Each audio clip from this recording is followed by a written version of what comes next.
హల్లెలూయా. మీలో ఎవరు గొప్పవారు? అంశం ఏంటంటే మీలో ఎవరు గొప్పవారు? ఎవరు గొప్పవారు అంటే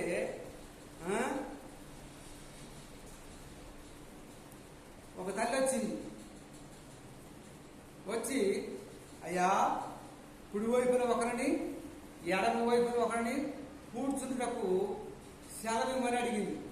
అదే ప్రభువారు చెప్పారు, అది నా వశములో లేదు, నా తండ్రి వశములో ఉన్నది అని అన్నట్టుగా మనము చూస్తున్నాము. కనుక కుడివైపు అధికారం లేదు. నా తండ్రి ఎవరు స్థిరపరుస్తున్న వారికి అధికారము, తండ్రి ఎవరైతే దేవుడిని స్థిరపరుస్తాడో వారికి అధికారాన్ని దేవుడు ఇచ్చినట్టుగా మనము చూస్తున్నాము. మీలో ఎవడు గొప్పవాడు ఉండవలని అనుకుంటున్నాడు? పరిచారకుడు పని చేసేవాడిగా ఉండాలంటే దేవునికి స్తోత్రం. ఒక సేవకుడే కానీ ఒక విశ్వాసే కానీ ఎవరైనా కానీ పరిచారం చేసేవాడిగా ఉండాలంట దేవునికి స్తోత్రం. మీలో ప్రముఖుడై ఉండవలనే వాడు దాసుడై ఉండవలను. దాసుడు అయ్యా నువ్వేం చెప్తే ఆ పని చిత్తంగా నెరవేరుతున్నాడు. దేవునికి స్తోత్రం, దేవునికి స్తోత్రం. దాసుడై ఉండవలను. మనము మనం ప్రేర మైత్రి మీటింగ్కి వెళ్ళాము. అక్కడ దాసుడు చెప్పాడట ఏమని, అయ్యా మీరు వీటికి వచ్చిన మొత్తానికి భోజనాలు వండేసేయండి, అంతా నేను ఇచ్చేసాను, మీరు చేసేయండి అని చెప్పేసి చెప్పాడు. దేవునికి స్తోత్రం. అందులో ఒక ఆయనకి 50,000 ఒక ఆయనకి 1,00,000 వాళ్ళిద్దరూ వచ్చారు, ఆ వంటలన్నీ తయారు చేసేసారు. ₹1 పుచ్చుకోలేదు. దేవునికి స్తోత్రం. ₹1 కూడా భోజనం చేసి మళ్ళీ తిరిగి వెళ్ళిపోయారు వాళ్ళ పనికి. దేవునికి స్తోత్రం. పరిచారకుడుగా ఉన్నాడు. దేవునికి స్తోత్రం.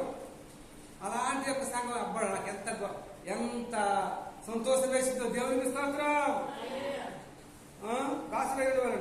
అలాగనే మనిషి కుమారుడు పరిచర్య చేయించుకోవడానికి రాలేదు, చేయటానికి ఆయన లోకానికి వచ్చాడు. పరిచర్య చేయడానికి ఆయన లోకానికి వచ్చాడు. తర్వాత తన ప్రాణం పెట్టడానికి లోకానికి వచ్చాడు అని చూస్తున్నాం. కనుక ఉండకూడని ఎవడైనా మొదటి వారు ఉండకూడని వారందరిలో కడపటి వాడై ఉండవలను. ఎవరైనా మొదటి వాడు ఉన్నట్లయితే వాడు కడపటి వాడంటే అందరికంటే వెనకవాడిగా ఉండాలట. అందరికంటే పరిచారకుడై ఉండవలను. చిన్న బిడ్డలను ఒకరిని చేర్చుకున్న ఎలా నన్ను చేర్చుకున్నవాడు. చిన్న బిడ్డలని నా ఇంట్లో చేర్చుకున్నట్లయితే అతడు నన్ను చేర్చుకున్నట్టు చెప్తున్నాడు. తమలో వాడు తప్పించుకుంటుండగా వారు చేర్చుకుంటుండగా నన్ను పంపిన వాడిని చేర్చుకున్న వాడు నన్ను చేర్చుకున్నట్టు. నన్ను పంపిన వాడు ఎవరు? ప్రభువును బిడ్డలను, ప్రభు దైవదాసులను ఎవరైతే చేర్చుకుంటారో వారు దేవుడిని చేర్చుకుంటారు. దేవునికి స్తోత్రం. దైవదాసులకి గుక్కడు కన్నీలిస్తే పరలోక రాజ్యంలో స్థానం ఇస్తుందని చెప్పాడు. దేవునికి స్తోత్రం. దేవుడు ఎంత గొప్ప దేవుడు చూడండి. కనుక చేసినట్టు చూస్తున్నాం. వాడే గొప్పవాడు. ఎవడు అల్పుడై ఉండడో వాడే గొప్పవాడు. కనుక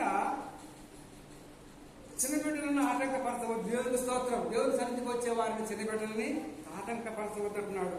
వాడు ఎంత మాత్రం చెప్తున్నాను. మీలో గొప్పవాడే ఉండవలన, పరిచారకుడిగా ఉండవలను. వాడే గొప్పవాడు. పరిచర్య చేయవాడు, పంక్తిని కూర్చున్నవాడికి దాసుడు కదా. పరిచర్య చేసేవాడు, పరిచర్య చేర్చుకునే వారికి దాసులై ఉండాలి. దేవునికి స్తోత్రం. చూసారా అర్థమవుతుందని చెప్పిన మాట. యేసు ప్రభు వారు ఈ 12 మంది శిష్యులకి ఏం చేశాడు? పరిచర్య చేశాడు. దేవునికి స్తోత్రం. వారి యొక్క తువాలు నడుము పట్టుకున్నాడు. వారి యొక్క 12 మంది యొక్క పాదాలు కడిగాడు. ఆ తువాలతోటి చూశాడు. అది పరిచర్య. దేవునికి స్తోత్రం. వాడే గొప్పవాడు పరలోక రాజ్యం. దేవునికి స్తోత్రం. కనుక వినయము గలవారా ఒకరికొకటి కంటే ఒకటి ఎంచుకొని మీ సొంత ఎంచుకున్న వినయము కలిగి ఉండాలట. దైవదాసులు చెప్పినా వినయము కలిగి ఎవరైతే ఉంటారో వాళ్ళే గొప్పవాడు. దేవునికి స్తోత్రం.